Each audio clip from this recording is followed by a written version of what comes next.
Andrew Mitchell never thought that silence in his own home could become a threat. 42 years old, head of the procurement department at a large company, he was used to solving problems through other people's hands: suppliers, contractors, logistics managers. At home, however, he was always the one who carried everything on his shoulders: repairs, bills, vacation plans, even choosing a school for his daughter once. He had decided that. Christine, his wife, rarely interfered in household matters. She preferred to take care of herself: fitness, salons, meetings with friends. Andrew didn't object. It seemed to him that this was how it should be. He earned, she maintained the comfort. At least, that's what he thought until that evening. It all started with small things, or rather, with how Christine latched on to these small things. "Mrs. Barnes, you hung the towel on the wrong hook again." His wife's voice rang out from the bathroom sharply, almost with fury. Andrew was sitting in the living room with a laptop on his knees, reviewing work correspondence, and flinched at that intonation. Christine had never been particularly warm with the governess, but she hadn't been rude either. Usually she kept her distance, politely cold. But now there was something new in her voice: anger, almost hatred. From the corridor came a quiet, guilty voice from Mrs. Barnes. "I'm sorry, Christine, I'll fix it right now." "And your coffee is too strong. I told you." Andrew looked up from the screen. Coffee? Seriously? Mrs. Barnes had been living with them for 7 years, since Liz turned 8. Back then, Andrew had met the old woman by chance.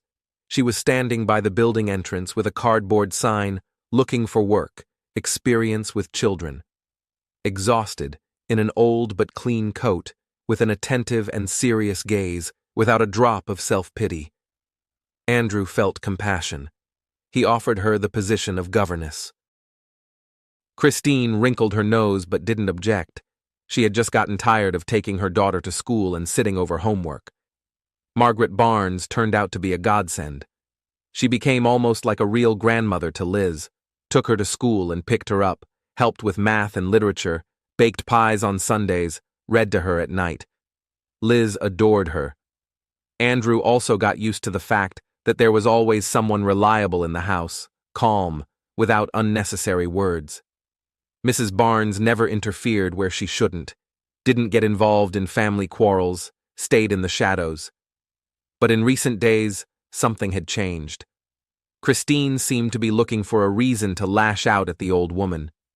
Andrew noticed, but attributed it to his wife's fatigue, maybe hormones, maybe stress. He didn't pay much attention to it, until this evening.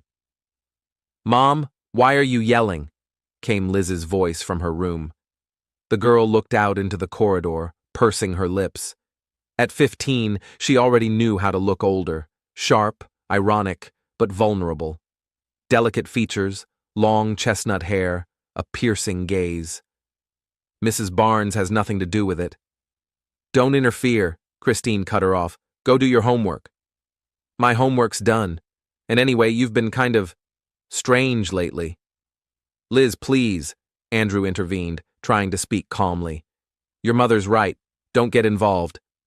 His daughter snorted and disappeared into her room, slamming the door. Andrew got up and went to the kitchen. Mrs. Barnes was standing at the sink, silently washing cups. Her back hunched, gray hair neatly tucked under a scarf.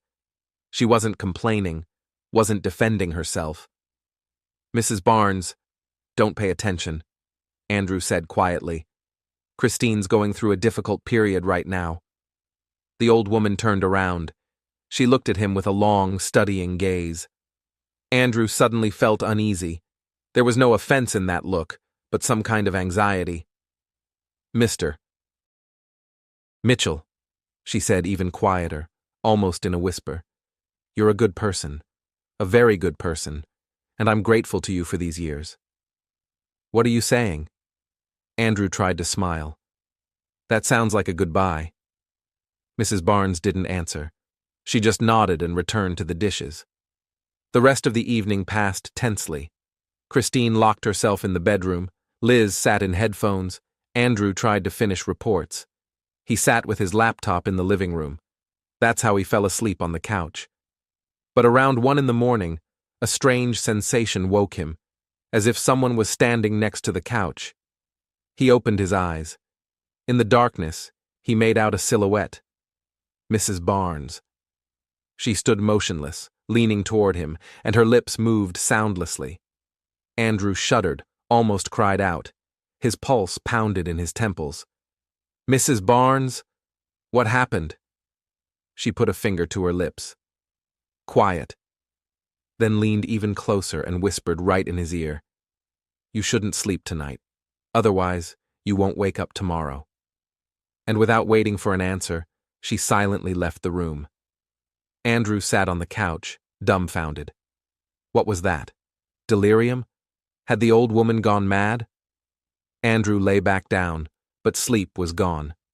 Mrs. Barnes's words spun in his head. "Otherwise, you won't wake up tomorrow."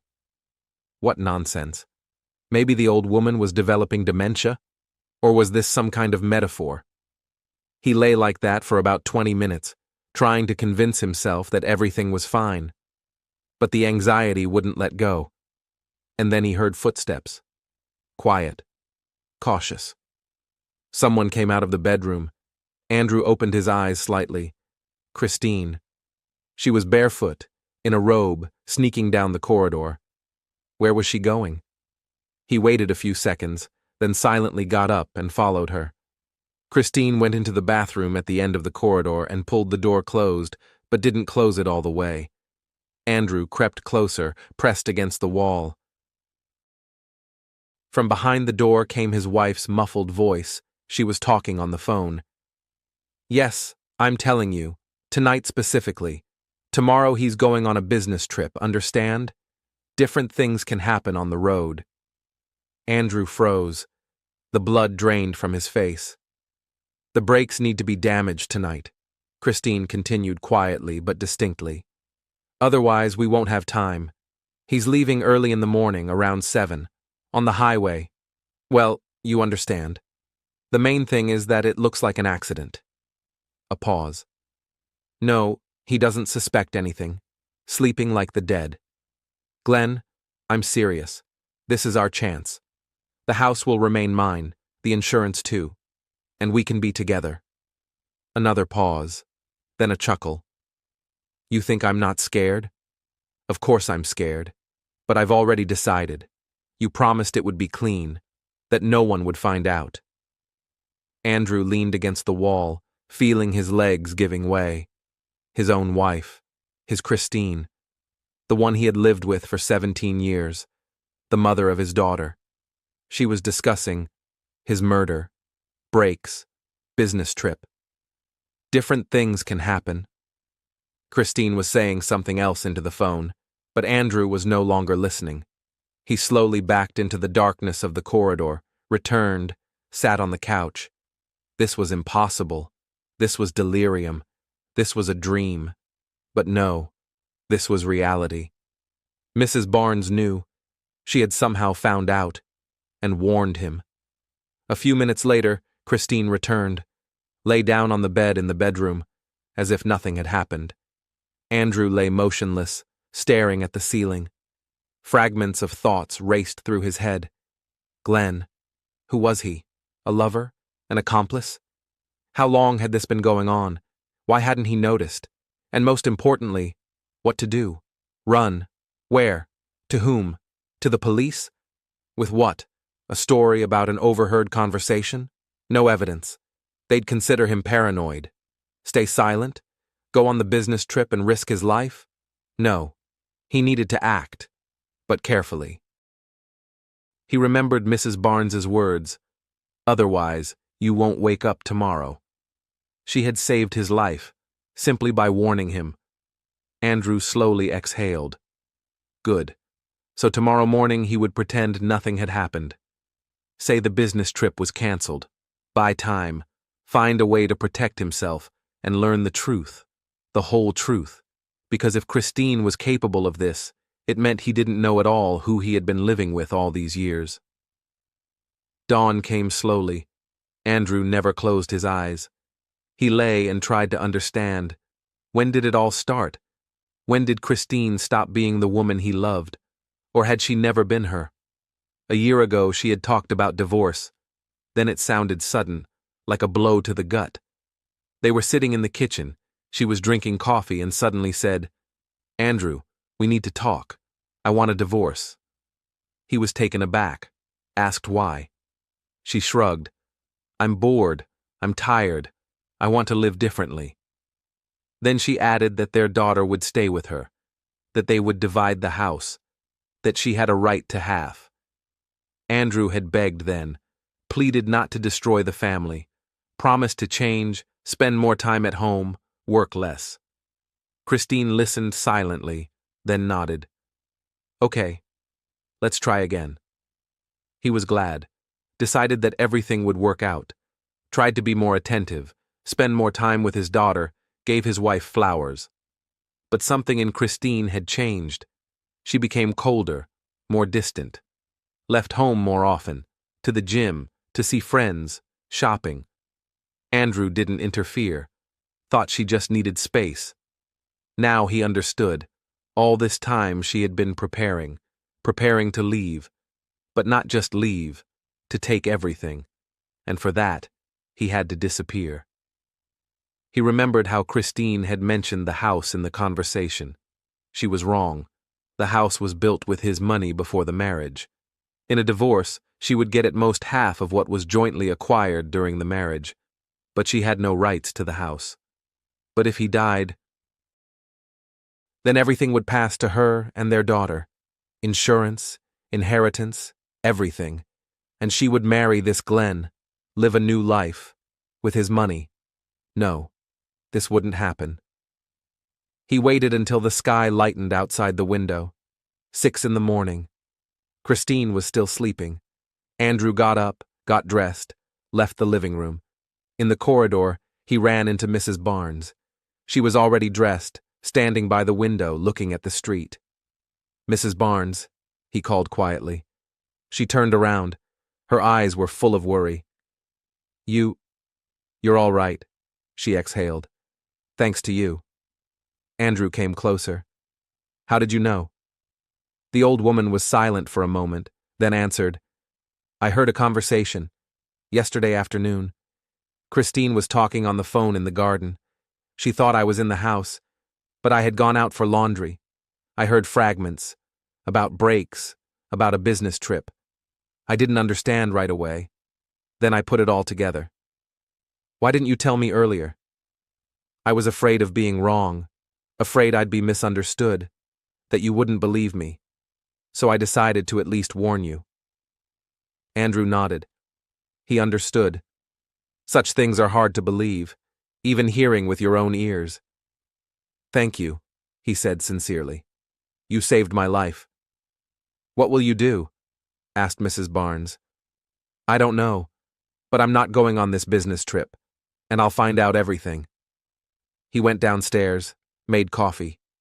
When Christine appeared in the kitchen, he was already sitting at the table with a cup in his hands. "Good morning," she said, smiling tensely. "Are you packed already?" "No," Andrew answered calmly. "The business trip was canceled." Christine's face froze for a second. Then she blinked. "How canceled?" "They called late last night. The supplier postponed the meeting to next week, so I'm not going." Christine stood, looking at him. Something like panic flashed in her eyes. Then she pulled herself together. "Well, good. So you'll stay with us?" "Yes," Andrew nodded. "I'll stay." He got up, started getting ready. "Where are you going?" Christine asked. "To work, by taxi. I'll leave the car here." This was a lie, but Christine didn't know. Andrew went outside, called a taxi, and left. And in his head, a plan was already forming. He needed evidence, he needed help, and he needed time, because the hunt had only just begun. But now he knew who was the victim and who was the predator. Andrew sat in the taxi and looked out the window, not seeing the streets rushing by. The driver was talking about something, traffic jams, weather, but the words didn't register. One thought spun in his head. His wife wanted to kill him. Not just leave, not just divorce, kill. Physically eliminate him. To take the house, the money, the insurance. 17 years of marriage. 17 years he thought he knew this person, that they were a family. But it turned out that Christine was capable of this. Capable of planning his death, discussing details with her lover, smiling in his face and wishing him good night. The taxi stopped at an office building. Andrew paid, got out, went up to the 4th floor. In the procurement department, he was greeted as usual. Colleagues nodded, said hello, someone joked about the business trip. Andrew joked back, pretended everything was fine, but inside, it was empty. He went into the director's office and said that the business trip was canceled, and starting tomorrow he needed time off for family circumstances. Then he went to his office, sat at his desk, opened the computer, and started searching. Private Detective Boston. Dozens of websites, ads, reviews. Andrew read carefully, choosing. He needed a professional. Not a charlatan, not an adventurer. A person who knew how to work cleanly, legally, and without unnecessary noise. Half an hour later, he settled on one name. Stephen Melford. Former operative, 20 years of experience in criminal investigation, now private practice. Reviews were restrained but positive. Works quickly, doesn't take questionable cases, keeps his word. Andrew dialed the number. Listening, came a low, calm voice. Stephen Melford? Yes. My name is Andrew Mitchell. I need help. Personal, delicate. Can we meet today? A pause. I have time after 6 today. Let's meet at a cafe. Write down the address. Andrew wrote it down. A cafe on the outskirts, a quiet place. Meeting scheduled for 7 in the evening. The day dragged on painfully slowly. Andrew tried to work, but his thoughts kept returning home. What was Christine doing now? Was she calling Glenn? Was she panicking because the business trip fell through? Or was she already coming up with a new plan? He remembered her face this morning when he announced the news. It wasn't disappointment. It was anger, annoyance, as if an important deal had fallen through. At 6 o'clock, Andrew left the office, took the subway to the right station, found the cafe. Stephen Melford was already sitting at a corner table, a man about 50, medium height, with a crew cut and an attentive gaze. Dressed simply, jeans, dark jacket, no frills. Andrew, he clarified when Mitchell approached. Yes. Sit down. Coffee? No, thank you. Melford nodded, signaled the waiter, ordered himself an espresso, then looked at Andrew. So, what happened? Andrew was silent, gathering his thoughts. Then he began to tell, slowly, methodically, about how Mrs. Barnes warned him at night, about how he overheard Christine's conversation in the bathroom, about the breaks, the business trip, the insurance, about canceling the trip and now not knowing what to do next. Melford listened silently, without interrupting, only occasionally nodded. When Andrew finished, the detective asked, I see. Are you absolutely sure about what you heard? Maybe it was a joke, a conversation about a movie, a misunderstanding. No, Andrew answered firmly. I heard clearly. She named a name, Glenn. Talked about breaks, about the business trip, about how the house would remain hers. All right, so this is serious. Now tell me, do you want to stop her or punish her? Andrew thought. I want to protect myself, and I want her to be held accountable, but legally, without dirt. Melford smiled. Right approach. Then we work like this. I establish surveillance on your wife, record her movements, contacts, meetings, collect information about her social circle first of all, about this Glenn, everything that can be used in court. How long will it take? Depends on the subject's activity. If she acts cautiously, a week or 2. If she's nervous and makes mistakes, faster. And the car? The brakes? They could have been damaged. We'll check that first.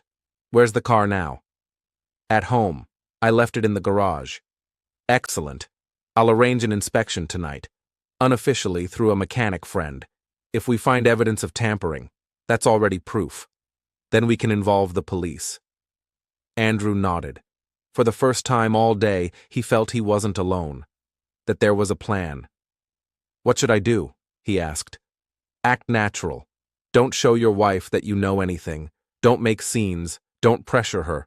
Your task is to give her the opportunity to lose vigilance and act, and mine is to record everything. And if she tries again? She will try, so be careful. Don't drive the car until it's checked. Don't eat or drink anything that only she prepares. Don't be alone with her in dangerous situations. No need to be paranoid, but vigilance is mandatory. Andrew felt a chill in his chest. So now his own home was a battlefield. One more thing, Melford added. Your daughter. How old is she? 15. She shouldn't know anything, for now. This will protect her psychologically and prevent her from accidentally letting something slip. She already feels that something's wrong in the family. Smart girl. Then tell her you and your wife are going through a difficult period. That a divorce is possible, but nothing more. Not a word about the murder attempt. Andrew agreed. Liz was already suffering enough. To learn that her mother was planning her father's murder, that would break her. They agreed on details, fee, deadlines, communication methods. Andrew transferred the advance immediately. I'll start tomorrow morning, the detective said in parting. I'll be in touch, and remember, the main thing now is calm. Don't let emotions take over. Andrew shook his hand and went outside. Evening was falling. The city was lighting up. People were hurrying about their business, laughing, talking on phones. Ordinary life. And his had collapsed. He caught a taxi, headed home. On the way, Christine called. Where are you? Dinner's getting cold. On my way. Got held up at work. I'll be there in 20 minutes. Okay. Liz was asking when you'd be back. Her voice was normal, even affectionate, as if nothing had happened, as if she hadn't been discussing how to kill him last night. The taxi stopped at the house. Andrew got out, opened the gate, walked to the door. The windows were lit. Something smelled delicious. Mrs. Barnes had apparently made dinner. He entered. In the hallway, Liz met him. Dad? Hi? Why do you look so sad? Tired, sweetheart, he answered, hugging his daughter. It was a tough work day. I see. Well, go wash your hands. Dinner's ready. Andrew went to the bathroom, washed up, looked at himself in the mirror. His face was haggard, eyes red from lack of sleep. He looked 50, though he was only 42. At dinner, Christine was animated, talked about some meeting with a friend, about new cosmetics, about plans for the weekend. Liz listened half-heartedly, picking at her potatoes with a fork. Mrs. Barnes silently drank tea. Andrew ate mechanically, not tasting the food. All the time he caught the old woman's gaze. She looked at him with anxiety and sympathy. After dinner, Christine went to the bedroom. Liz locked herself in her room with textbooks. Andrew stayed in the kitchen with Mrs. Barnes. Have you decided something? She asked quietly, washing dishes. Yes. I hired someone. He'll watch Christine, collect evidence. And then what? Police, court, divorce. Mrs. Barnes sighed. Poor little Liz. How will she survive all this? I don't know, Andrew admitted honestly. But it's better this way than losing a father. The old woman nodded, then added, I'll be there. With her. Whatever happens. Thank you, Mrs. Barnes. You're family to us. The old woman's eyes moistened. She wiped away a tear and went back to the dishes. Andrew went up to the bedroom. Christine was lying on the bed with a tablet, scrolling through something. Seeing him, she smiled. You're early today. Usually you sit at the computer until 11. Tired, he answered shortly. I'll go to bed early. Maybe we can watch a movie together, she suggested, patting the bed next to her. Andrew felt cold. Sit next to her, pretend everything was fine, while she was making plans to kill him? Not today. I have a headache. Christine shrugged. As you wish. He undressed, lay on his side of the bed, turned to the wall. Christine fiddled with the tablet for a while longer, then turned off the light and settled in comfortably. Good night, she said. Andrew was silent. He lay in the darkness, listening to her breathing. It was even, calm. She fell asleep quickly. Conscience apparently wasn't bothering her. And Andrew couldn't sleep. He thought about how quickly everything had changed. Just yesterday, he was an ordinary person with an ordinary family. And today, a victim of an assassination attempt, a private detective's client, husband of a would-be murderess. No, not a murderess. Not yet. But if it weren't for Mrs. Barnes, he remembered her words. Otherwise, you won't wake up tomorrow. She saved him, simply by warning. Without unnecessary questions, without hesitation. The next morning, he woke before everyone else. Got dressed, went downstairs to the kitchen, made coffee. At 7 o'clock, Melford called. Good morning. There's news. What? Your car. My guy who inspected it late last night in your garage found out. The brake system is damaged. The lines are partially cut. Not immediately noticeable, but at the first braking at speed they would have burst. You wouldn't have been able to stop. Andrew paled. So it was true. This wasn't just talk. Christine and Glenn really tried to kill him. What next? He asked hoarsely. Next, I document this officially. Photos, video, expert opinion. Then I set up surveillance on your wife. Is she going anywhere today? Usually on Tuesdays she goes to Champion Fitness Gym. Perfect. I'll be there. Andrew ended the conversation and sat on a chair. His hands were trembling. He imagined how he could have been driving on the highway, pressed the brakes, and realized they weren't working. Speed, turn, cliff. He would have been gone, and Christine would have gotten everything. He closed his eyes. No, this wouldn't happen. He was alive, and he would fight. At 8:30, Christine came downstairs, already in workout clothes. I'm going to the gym. I'll be back by lunch. Are you going to work? No. This week I'm working remotely. Andrew nodded without looking up from his tablet. She left. Andrew waited a few minutes, then called Melford. She left. Got it. Andrew exhaled. Now he just had to wait. Liz appeared in the kitchen, sleepy and displeased. Dad, where's Mom? At the gym. Again? Does she live there now? Andrew was silent. Liz sat at the table, took a sandwich. Dad, did something happen between you two? Why do you ask? Well, you're kind of distant. And Mom's strange too. Are you fighting? Andrew looked at his daughter. She was looking at him seriously, like an adult. Smart girl. Too smart for her age. Liz, he said carefully, your mother and I are going through a difficult period right now. We might live separately. Liz's face paled. You're getting divorced? I don't know. Maybe. Why? It's hard to explain. Adult things. Liz threw the sandwich on the plate. I'm not a child. I'm 15. I have a right to know. Liz, no, you always do this. Hide everything, pretend everything's fine, and then bam, divorce. She jumped up and ran to her room, slammed the door. Andrew sat, staring into space. Mrs. Barnes, standing at the stove, said quietly, Don't blame yourself. She'll get through it. Children are stronger than we think. I hope so, Andrew answered dully. He spent the whole day at home. Christine returned at 2 o'clock, cheerful and rosy. Sat down to lunch, chatted about the workout, about the new instructor, about what good weather. Andrew listened and thought, she's lying. Every word is a lie. She wasn't at the gym, she was with Glenn. In the evening, Melford called. There's something interesting. Tell me. Your wife went to a cafe on Commonwealth Avenue after the gym. Met a man there, 40 years old, athletic build, expensive clothes, SUV. I ran the plates. The car is registered to Glenn Brennan, owner of a chain of fitness clubs. So that's him. Looks like it. They sat for an hour and a half, talked. I got it all on camera, photos, video.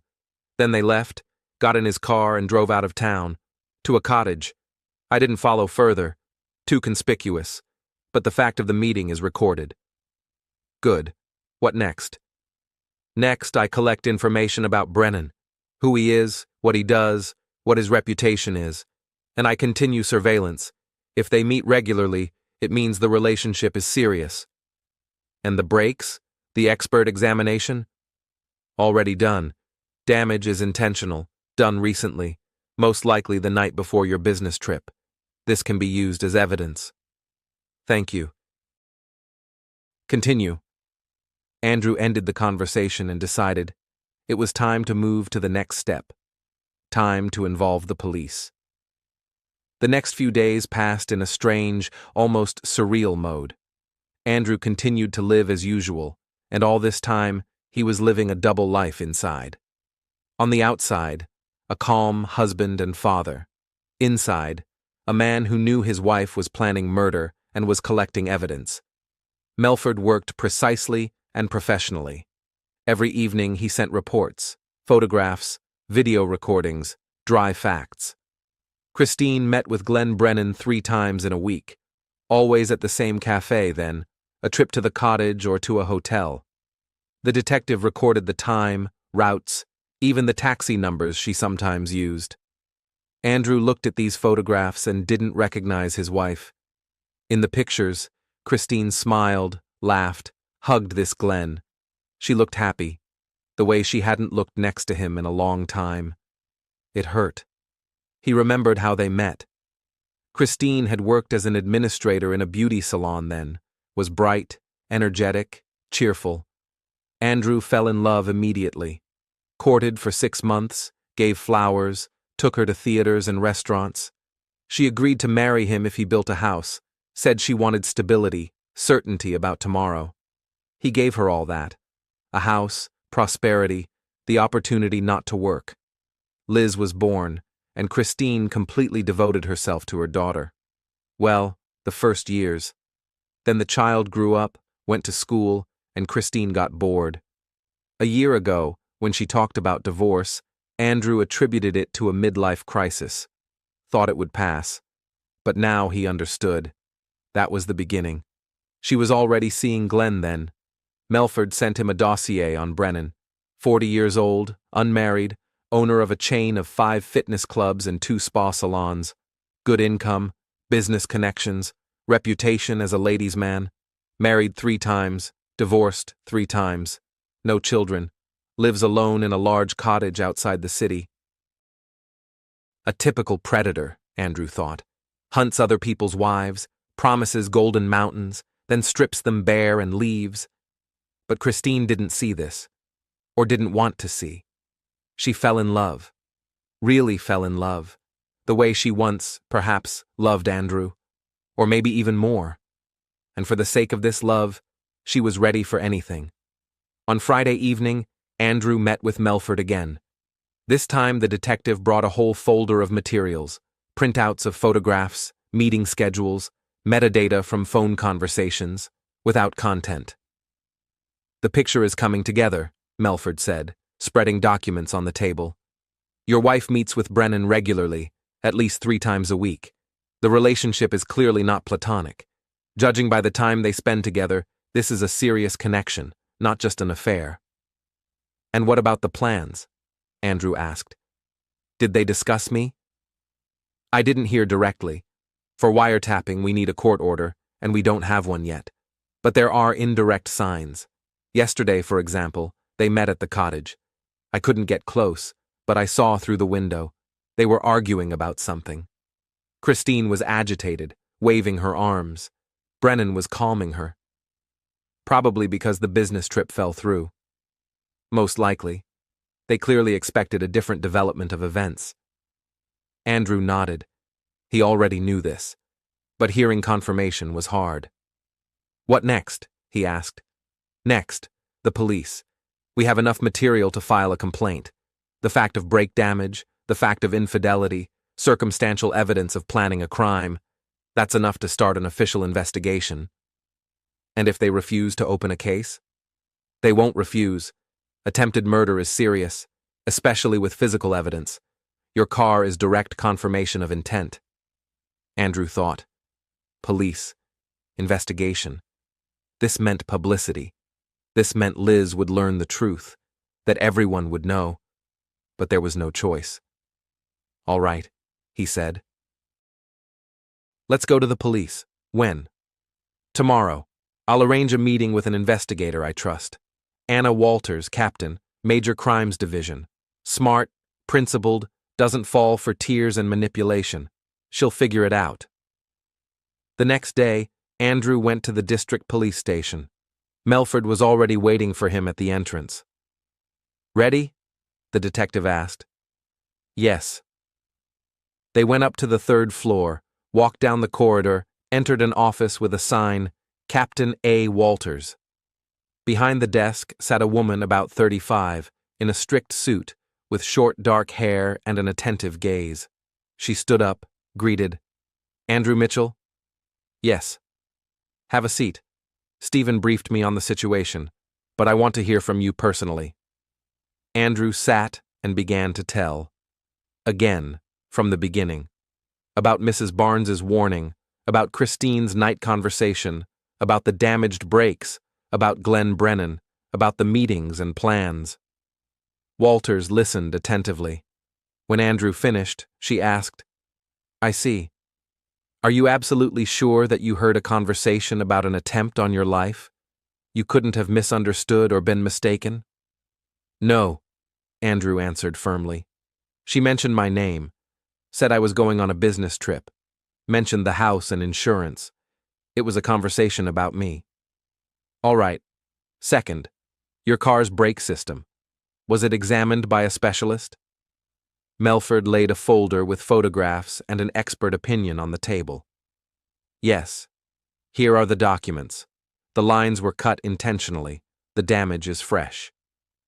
Walters carefully studied the papers, then nodded. This is serious evidence. Third, does your wife know that you're aware of her plans? No, I'm acting as usual. Excellent. That will give us time. Now I'll process the complaint, start the investigation. We'll establish official surveillance on your wife and her lover, try to record their conversations. For this, I need court permission for wiretapping. It'll take a few days. What should I do? Nothing. Live as usual. Don't provoke your wife. Don't give her reason to suspect you know something. Your task is to give her the opportunity to lose vigilance and act, and mine is to record everything. And if she tries again? She will try, so be careful. Don't drive the car, don't eat or drink anything that only she prepares. Don't be alone with her in dangerous situations. No need to be paranoid, but vigilance is mandatory. Andrew nodded. This was the same advice Melford had given. One more thing, Walters added.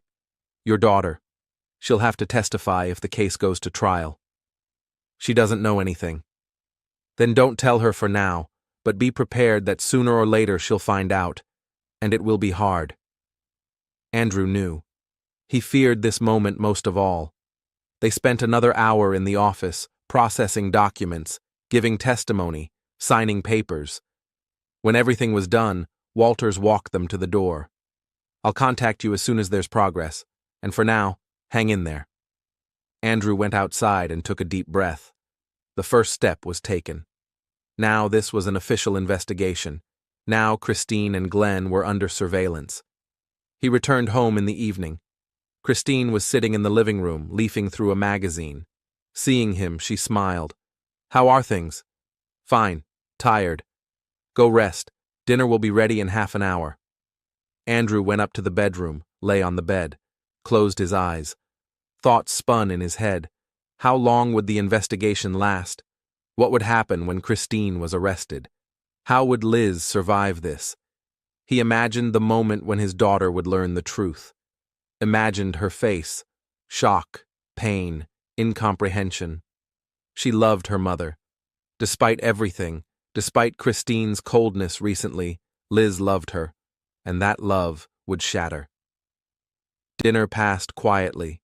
Liz was thoughtful, Christine cheerful, Mrs. Barnes silent. Andrew hardly ate, just pretended. After dinner, Christine went to the bedroom, Liz to her room. Andrew stayed in the kitchen. Mrs. Barnes washed dishes. "Mr. Mitchell," the old woman said quietly, "were you at the police station?" He looked at her in surprise. "How do you know?" "I saw you leave, with that man, and everything's clear from your face." Andrew sighed. "Yes, I was. Filed a complaint. Now they'll watch Christine, collect evidence." "And then what?" "Arrest, trial, prison." Mrs. Barnes shook her head. "Poor little Liz. How hard it will be for her." "I know, but I can't do it any other way. If I stay silent, Christine will try again, and next time I might not be lucky." "You're right," the old woman agreed. "You're doing the right thing. It's just sorry for the girl." Andrew nodded. He felt sorry too, but there was no choice. On Monday morning, the detective called. "Mitchell, we have news. Yesterday evening, your wife met with Brennan. I found out that the investigation installed a wiretap. The court gave permission. They recorded the conversation." "And what's there?" Andrew felt his pulse quicken. "They discussed you. Specifically, what to do next, since the business trip fell through. Brennan suggested arranging an accident at home. Your wife hesitated at first, then agreed." Andrew felt cold inside. "So they're planning a new attempt?" "Yes, but now the police know about it. We'll be ready. The main thing is don't panic. You'll be under protection." "When are they planning to act?" "They didn't name an exact date, but judging by the conversation, in the next few days. So be as careful as possible. Don't eat anything that only your wife prepares. Don't be alone with her. And keep your phone with you. If something happens, call the investigator immediately." Andrew promised and hung up. His hands were shaking. So this was continuing. Christine hadn't backed down. She was just looking for another way. He looked at the calendar. Monday, the 23rd. In a week, the end of the month. How much time did he have? A day? 2? In the evening, Christine left again, for the gym. Andrew knew it was a lie. She went to Glenn, to discuss details. He sat at home, tried to read, but couldn't concentrate. Liz did homework. Mrs. Barnes knitted in the living room. An ordinary evening. But Andrew felt this was the calm before the storm. On Wednesday, the detective called again. "Mitchell, they're meeting tomorrow. In Brennan's car, in a shopping center parking lot. The police will be nearby, will make a recording. If they discuss specific plans, they'll arrest them immediately." "All right," Andrew exhaled. "I'll wait." Thursday dragged on endlessly. At 6 in the evening, Christine said she was going to the store, took her bag, left. Andrew sat at home, clutching his phone, waited for a call. At 7:30, the phone rang. The detective. "Mitchell, there's news. We recorded the conversation. They discussed how to arrange an accident for you, push you down the stairs or arrange a gas leak. This is direct intent to murder. They're being detained now." Andrew closed his eyes. That's it. This is the end. "Thank you," was all he could say. "Hang in there. It'll all be over soon." Andrew sank onto the couch. Liz came out of her room. "Dad, why are you so pale?" "Liz, sit down," he said quietly. "We need to talk." His daughter became alert. "What happened?" "The police are coming now. They're arresting Mom." Liz's face contorted. "What? For what?" Andrew took a deep breath. "Your mother. She wanted to kill me. Together with her lover. Was planning an accident. The police recorded everything." Liz was silent. She looked at her father with wide eyes, then slowly shook her head. "No, that's not true. You're lying." "Liz, you're lying," she screamed. "Mom couldn't. She's not like that." And ran to her room. Andrew sat, unable to move. Mrs. Barnes came up, put her hand on his shoulder. "She'll understand." She just needs time. An hour later, the police arrested Christine, along with her lover, at the scene of crime planning. The hunt was over. The first night after Christine's arrest was the hardest in Andrew's life. He didn't sleep, sat in the kitchen, and looked out the window. The house was dead silent. Liz locked herself in her room and didn't respond to knocking. Mrs. Barnes went to her room, unable to help with anything. Andrew replayed the events of recent weeks in his head. How quickly everything had changed. How his life had collapsed. He thought he knew Christine, thought they had a family, albeit not perfect. But it turned out, everything was a lie. Years of lies. Friday morning he was summoned by Walters. When he entered the investigator's office, she asked, "How are you?" "Bad," Andrew answered honestly. "My daughter won't talk to me. She thinks I betrayed her mother. She'll learn the truth. When the case goes to trial, all the evidence will be presented. Recordings of conversations, break examination, witness testimony. She'll understand." "I hope so." Walters continued. "I need to take additional testimony from you. Detailed. Everything you remember, all the events after the first conversation with me. Every detail is important." Andrew nodded and began to tell. He spoke for the record, for the court, for the case that was supposed to lock Christine and Glenn Brennan in prison. Walters recorded, without interrupting.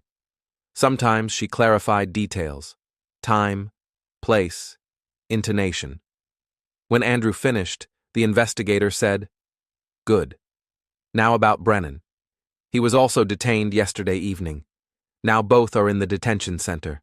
Tomorrow, there will be an interrogation." "What are they saying? Do they confess?" "Brennan is silent," demands a lawyer. "Your wife, on the contrary, is talkative, trying to blame everything on her lover. Says he forced her, that she was afraid to refuse, that she would never have decided on her own." Andrew smiled bitterly. "She's lying. I heard her voice that night. She wasn't afraid. She was confident." "I know. We have recordings. Her testimony doesn't match the facts. This will play against her in court." The investigator poured herself water from a carafe into a glass, then continued. "Mitchell, you did everything right. I know it's hard now. But if you had stayed silent, you wouldn't be alive. And your daughter would have remained with a murderous mother." Andrew nodded. He understood this with his mind. But his heart still ached. After leaving Walters, he returned home, went up to Liz's room, knocked quietly. "Honey, can I come in?" Silence. "Liz, please. I need to talk to you." Another minute of silence. Then the lock clicked. The door opened slightly. Liz stood on the threshold, pale, with red eyes, hair disheveled. She hadn't slept all night, that was obvious. "What do you want?" she asked dully. "To talk. To explain." "There's nothing to explain. You turned Mom into the police. She's in jail now." "Liz, she wanted to kill me. The police have evidence." "I don't believe it." "Liz, I don't believe it," the girl repeated louder. "Mom couldn't have done that. She's not a murderer." Andrew took a deep breath, trying to stay calm. "All right, then come with me to the garage. I'll show you something." Liz became alert. "What?" "You'll see." They went downstairs, went outside, walked to the garage. Andrew opened the door, turned on the light. The car stood in place. He hadn't touched it since the inspection. "Look," he said, leading his daughter to the front wheel. He squatted down, showed the brake line. "See this cut? It was made on purpose. At night before my business trip. If I had gone, the brakes would have failed at speed. I would have died." Liz was silent, looking at the damaged line. Her face was stone. "Experts confirmed," Andrew continued. "This isn't wear, not an accident. This is intent. Someone wanted to kill me." "Maybe it was." "Thieves? Or hooligans?" "Liz, don't make things up. You're a smart girl. You know the truth yourself." His daughter turned away. Her shoulders shook. She was crying, quietly, restrainedly, but tears flowed down her cheeks. Andrew hugged her. She didn't resist, just stood, her face buried in his chest. "Why?" she whispered. "Why did Mom do this? She loved you." "I don't know, sweetheart. I don't know." They stood like that for several minutes. Then Liz pulled away, wiped her tears. "I want to see her. Talk to her." "Not possible yet. The investigation is still ongoing. But later maybe." Liz nodded and returned to the house. Andrew stayed in the garage, looking at the car. This car was supposed to become his coffin. If it weren't for Mrs. Barnes, he remembered the old woman. She saved his life, simply by warning, not demanding anything in return, risking that she wouldn't be believed. Andrew returned to the house, found Mrs. Barnes in the kitchen. She was peeling vegetables for soup. "Mrs. Barnes," he called. The old woman turned. "Yes, Mr. Mitchell?" "Thank you. For everything. You saved my life." Her eyes filled with tears. "Nothing to thank me for. I just couldn't stay silent. You're a good person. You took me in when I had nowhere to go. Gave me shelter, work, family. I couldn't let anything happen to you." Andrew hugged her, carefully, like a son. "You'll stay with us," he said. "Whatever happens. You're part of this family. Forever." Mrs. Barnes nodded, unable to speak. The next day, Glenn Brennan's interrogation took place. Tall, athletic, with a confident gait and an arrogant expression. Dressed in a tracksuit, hair neatly styled. Even in the detention center, he managed to look well-groomed. Brennan sat at the table. Walters took a seat opposite, turned on the recorder. Glenn Brennan, 40 years old. Detained on suspicion of preparing for murder. "You have the right to a lawyer." "My lawyer is already on his way," Brennan answered dryly. "Until he arrives, I won't say anything." "All right, then just listen." Walters turned on the recording. From the speaker came Christine's voice. "Glenn, I'm scared. What if something goes wrong?" Brennan's voice, calm, confident. "Nothing will go wrong. We'll think everything through. An accident at home. No one will prove anything." A pause. Then Christine again. "And if he survives? What if he refuses, like the business trip? And it turns out again that you damaged the brakes for nothing?" "He won't survive. We'll prepare everything carefully." The recording cut off. Walters turned off the recorder and looked at Brennan. "Is that your voice?" Brennan paled, his jaws clenched. No comment. "We have more recordings, where you discuss other ways to kill Andrew Mitchell. Gas leak, fall down the stairs. Everything is recorded. Everything with your participation." "I'm waiting for my lawyer." Walters nodded. "Wait, but no, there's enough evidence for a conviction. Your lover is already giving testimony. Says it was all your idea. That you forced her. That you were the organizer of the crime." Brennan's face twisted. "She's lying. She's the one who talked me into it. She wanted to get rid of her husband, take the house and money. I just loved her." "So you admit to participating in planning the murder?" Brennan stopped short, realized he had said too much. Fell silent, turned away. Walters smiled. "Thank you. That's enough." She got up, left the office. The next days passed in tense waiting. The investigation continued. Interrogations, examinations, collection of witness testimony. Andrew gave testimony twice, Mrs. Barnes once. Melford was also called as a witness. He talked about the surveillance, provided photographs and video recordings. At home, the atmosphere remained heavy. Liz hardly talked, walked like a shadow. Ate little, lost weight, looked haggard. Andrew tried to support her, but she withdrew. The only person she went to was Mrs. Barnes. The old woman hugged her, stroked her head, said nothing, just was there. One evening, when Andrew was passing by Liz's room, he heard a conversation. "Grandma Maggie, why did Mom do this?" Liz asked quietly, in a choked voice. "I don't know, dear. People sometimes do strange things, lose their heads from love, from fear, from greed. But she's Mom. She should have loved Dad, loved me. She loved, in her own way. It's just, her love turned out not to be strong enough to keep her from evil. I hate her. Don't say that. Hatred is a bad feeling. It destroys from within. Better just let go. Accept what happened and live on. Liz cried. Andrew stepped away from the door, not wanting to eavesdrop. But his chest felt warmer. Mrs. Barnes was doing what he couldn't, comforting his daughter, giving her support. A month later, the case was sent to court. On the appointed day, he came to court. He didn't take Liz. She herself refused to go, said she didn't want to see her mother. The courtroom was small, austere. Andrew sat on the bench for victims. Opposite, the defendant's bench.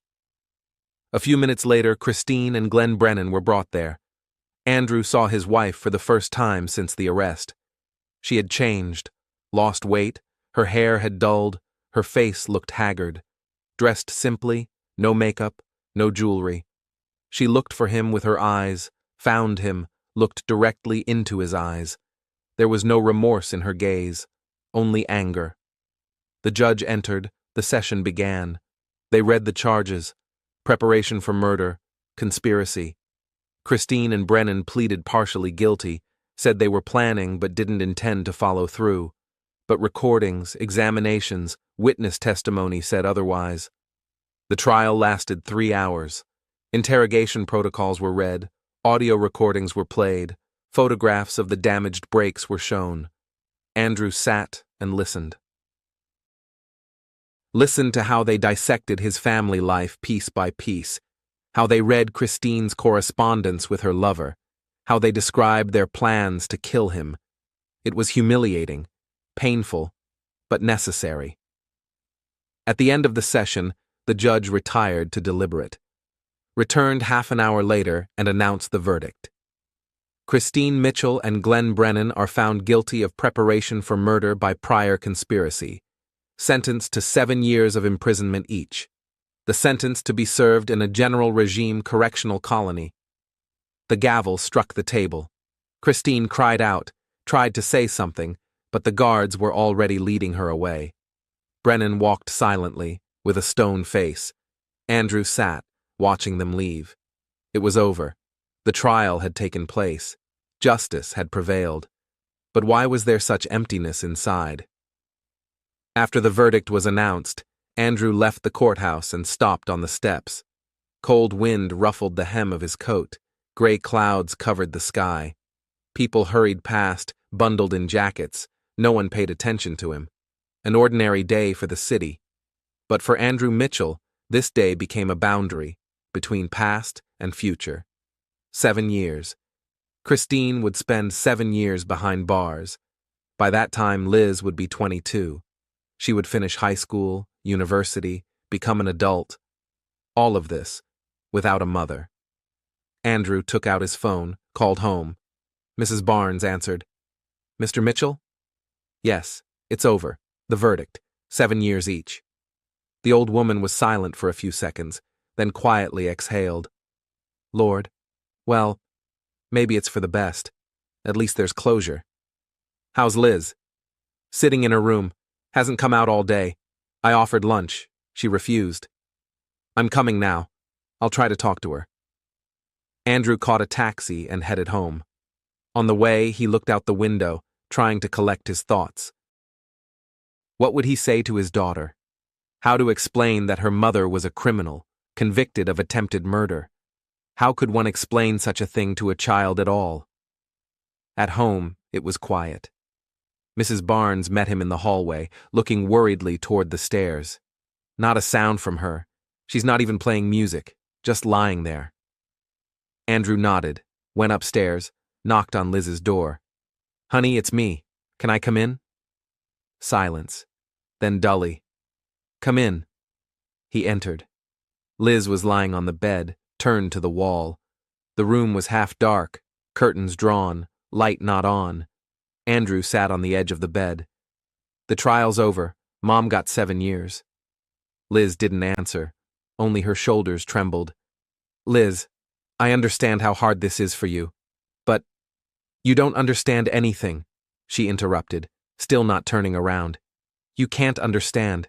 This is my mom. I loved her, and now she's in prison. Because of you. Andrew sighed heavily, restraining himself. Not because of me, because of her own actions. She tried to kill me, Liz. Kill your father. If she had succeeded, I wouldn't be here now. Think about that. Liz turned over, looked at him. Her eyes were red, face swollen from tears. Maybe it would have been better that way. The words hit harder than a slap. Andrew paled. Liz! Leave, she said, turning back. Just leave. Andrew sat for another minute, then quietly got up and left. Behind the door, Mrs. Barnes was waiting, having heard the conversation. Don't take it to heart, she said. She didn't mean that. It's just pain speaking. I know, Andrew answered wearily. But it still hurts. He went down to the kitchen, sat at the table, buried his face in his palms. Everything he had fought for these past days, life, safety, justice, suddenly seemed meaningless. Yes, he was alive. Yes, Christine was punished. But at what cost? His daughter hated him. The family was destroyed. The house that had once been filled with laughter and warmth now resembled a crypt. Mrs. Barnes put a cup of hot tea in front of him. Drink. And don't blame yourself. You did the right thing. The only right thing you could do. Then why is it so hard? Because the right thing isn't always easy. But with time, Liz will understand. Children always understand. You just need to give her time. Andrew understood. Mrs. Barnes was right. Time was needed. Time for wounds to heal, for the pain to subside, for his daughter to be able to accept the truth. The following days were similar to each other. Andrew went to work, returned home, tried to establish a routine. Liz still avoided him, spoke in monosyllables, ate in silence. She went to school, did homework, but lived as if in a parallel world, closed off, detached. Andrew didn't pressure her. He was just there. Made breakfast, checked her diary, asked about grades, tried to show that he was here, that he wouldn't abandon her, no matter what. Mrs. Barnes remained the connecting link between them. She talked to Liz when she didn't want to talk to her father, comforted her when the girl cried at night, read books to her, like in childhood, baked her favorite pies. Gradually, very slowly, the ice began to thaw. One evening, a month after the trial, Liz came out to the kitchen where Andrew was washing dishes, stood in the doorway, then quietly asked, Dad, can I write Mom a letter?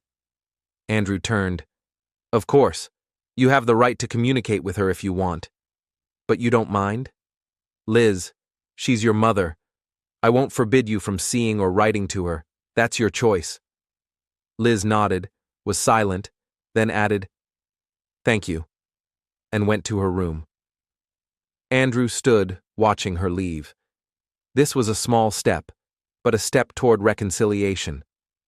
Liz wrote a letter to Christine, sent it through the lawyer who was handling the divorce. Yes, Andrew had filed for divorce immediately after the trial. The process was proceeding. The response came 2 weeks later. Andrew didn't read it. It was personal. But he saw how Liz cried after reading it. And then she came to him and said, Mom asks for forgiveness, says she did stupid things, that she regrets it. And do you believe her? Liz was silent. I don't know. Maybe. But even if she really regrets it, it doesn't change anything. You could have died. And I could have been left without a father. And that's scarier than anything. She hugged him. For the first time in a month and a half. Andrew held her tight, feeling his heart squeeze. His girl. His smart, strong girl. She had been through hell, but hadn't broken. I love you, honey, he whispered. I love you too, Dad. Winter gave way to spring. The divorce was finalized. Christine didn't object, Sent her consent through the lawyer. Andrew sold the old car, couldn't look at it without shuddering. Bought a new one, reliable. Began spending more time with his daughter, took her on weekends to museums, movies, parks. Liz gradually came back to life. Laughed again, joked, talked about school. Mrs. Barnes lived with them. She wasn't a servant, but a grandmother. Real, loving. One day in May, when trees were blooming outside, Liz asked, "Dad, when Mom gets out, will I have to communicate with her?" Andrew was sitting on the couch with a book. Put it aside, looked at his daughter. "That will be your decision, Liz. Only yours. I won't pressure you either way. If you want to see her, I'll arrange it. If you don't want to, I'll understand." Did you forgive her? Andrew thought. Had he forgiven Christine? For the lies, betrayal, attempted murder? "I don't know," he answered honestly. "Probably not. But I let go. I'm no longer angry at her. It's just, she's now part of the past, and my future is here, with you, with Mrs. Barnes, with our home." Liz nodded, thinking over the words, then said, "I let her go too. She's my mom, and I don't want to hate her, but trust her. I won't be able to. Never." "And that's normal," Andrew said. "You have a right to your feelings." Liz smiled, for the first time in a long time genuinely. "You know, Dad, we turned out to have a pretty good family, even without Mom." Andrew smiled back. "Yes, pretty good." A year passed, then a second. Life fell into a rhythm. Liz entered university, dreamed of becoming a pediatrician. Andrew got a promotion at work, stayed late less often, devoted more time to home. Mrs. Barnes knitted, cooked, tended the garden. They became a family. Not like before, but real. Without lies, without falseness, without fear. Sometimes Andrew thought about Christine, asked the lawyer how she was there, in the colony. He answered sparingly, "Works in a sewing production, no complaints, no violations. Lives quietly." Liz corresponded with her the first year. Then the letters became less frequent, then stopped altogether. The girl simply moved on, into her life, into her future. Andrew didn't judge her for it. Everyone deals with pain in their own way. 3.5 years after the verdict, in October, Walters called, "Mitchell, I have news. Your ex-wife will be released early in 6 months, for exemplary behavior. Wanted to warn you." Andrew was silent. "I see. Thanks for letting me know. Are you all right?" "Yes. Just unexpected." Andrew thought, sat at the table. So Christine would be out soon. In 6 months, she would be free again. What would she do? Where would she go? Would she try to meet with Liz?